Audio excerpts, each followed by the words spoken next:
ছাত্রলীগের সাবেক নেতা এবং হিসাবে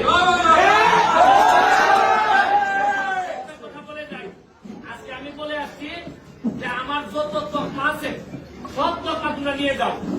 আমার মানবতাবাদী বলতে এখন তোমরা বেঈমান বলো, কোনো অসুবিধা নাই। শেষ বিন্দু পর্যন্ত আমি বঙ্গবন্ধু কন্যা জননেত্রী শেখ হাসিনার সাথে আছি এবং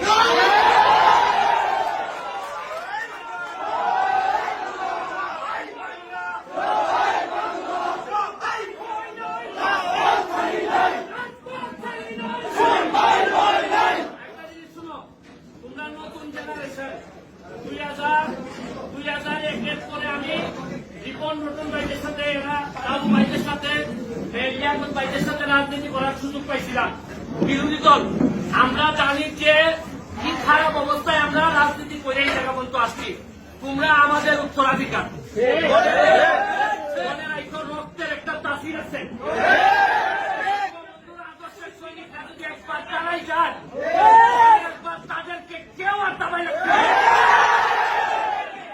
আমার ছোট ছোট ছাত্রদেরকে এরা মাথা ব্রেইন ওয়াশ করছে, জানে না কাজের এরা যুদ্ধ করতেছে।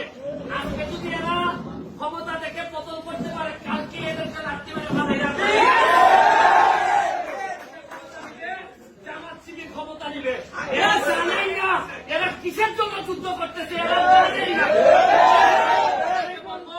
যতটুকু পারো ছোট ভাই যারা আছে বুঝাবা, তবে এদের সাথে যারা জামাত বিএনপি ছাত্র শিবির যারা আছে তাদেরকে প্রতিহত করার জন্য বাংলাদেশ ছাত্রলীগ একটা বড় ভূমিকা রাখবে।